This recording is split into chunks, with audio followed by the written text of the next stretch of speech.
Okay, remember after the first presidential debate when Hillary Clinton's campaign put out this ad, which was just basically quotes verbatim of Trump from the debate, denying having said a whole bunch of stuff, and then clips of Trump from other moments saying the stuff he denied saying during the debate. There was no commentary necessary from Hillary Clinton or a narrator because it was just Trump verbatim versus Trump verbatim.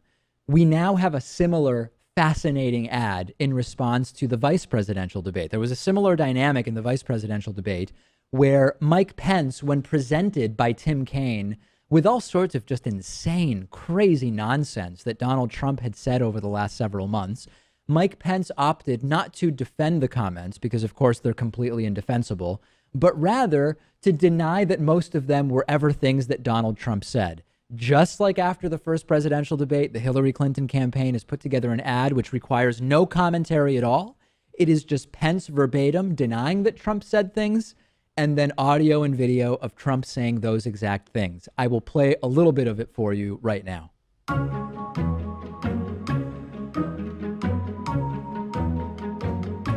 Let's start with not praising Vladimir Putin as a great leader. Donald Trump and Mike Pence have said he's a great leader. And Donald Trump has... Putin's been a very strong leader for Russia. Vladimir Putin has been a stronger leader in his country than Barack Obama has been in this country. Donald Trump, on the other hand, didn't know that Russia had invaded the Crimea. Oh, that's nonsense. He's not going to go into Ukraine.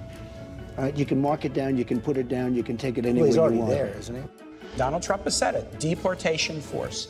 They want to go house to house, school to school, business to business, and kick out 16 million people. And I cannot believe... You're going to have a deportation force. Donald Trump and I would never support legislation that punished women. Should the woman be punished for having an abortion? There has to be some form of punishment. More nations should get nuclear weapons. Don't try to defend that. mouth. Well, he never said that. Wouldn't you rather, in a certain sense, have Japan have nuclear weapons? Saudi Arabia nuclear weapons? Saudi Arabia, absolutely. Donald Trump said keep them out if they're Muslim.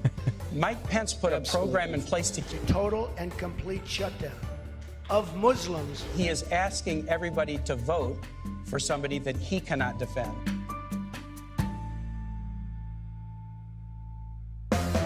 Yeah. These ads write themselves by just being juxtaposed video of Pence denying that Trump said certain things, followed by videos of Donald Trump saying them. Aren't they making it too easy, Rachel? I mean, there is just no ambiguity about vocabulary or language or anything. It's just what they say during debates and then what they said outside of the debates, a direct contrast. I don't know exactly how the mind of a Trump supporter operates, but this is really damaging, destructive stuff for them, isn't it? I mean, I'd like to think it's damaging. However, there's been a lot of speculation that the Clinton campaign actually orchestrated everything so that they would get a play the tape type of ad out of this. Which oh, yeah. So they were so devious. They set up Pence and Trump to contradict themselves just so they could make the ad or something like that. Right. I don't agree with it personally. I have read that a lot of people believe it. However, but in the CNN poll right afterwards, it said that Mike Pence had actually won.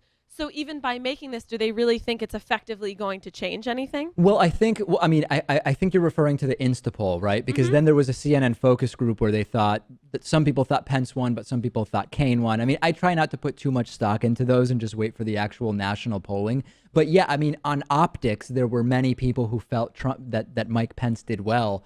Does anybody feel bad for Mike Pence for having to deal with Trump saying nonsense 24/7?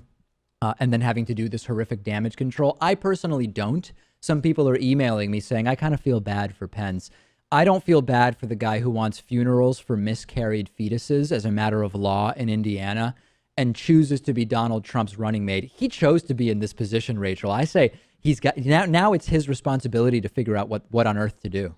I mean, yeah, it is his responsibility. And I know we've mentioned this before that he disagrees with him on a number of things, so to speak, but he is effectively trying to clean up what he said by denying it. But it's proven before that this isn't going to change any supporters by a large enough margin. Yeah, right? There's a small sliver of Trump supporters who might say, oh, you know what?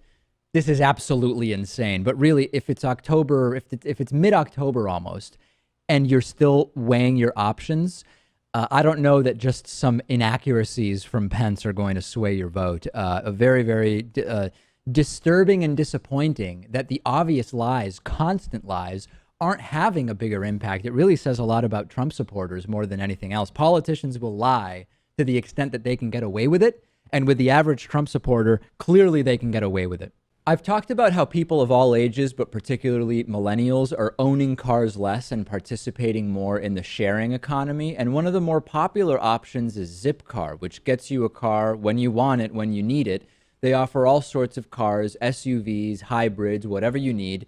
It includes insurance and it includes gas. You just pay for the time that you actually use the car. And you can reserve the car online from your smartphone over the phone. Then you unlock it with your Zip card. Each car share member reduces their personal CO2 emissions by between 1,100 and 1,600 pounds per year. For our audience, Zipcar is offering $25 of free driving credit if you sign up at joinzipcar.com/David. Support our show, reduce your carbon emissions and your spending on cars. Sign up at joinzipcar.com/David.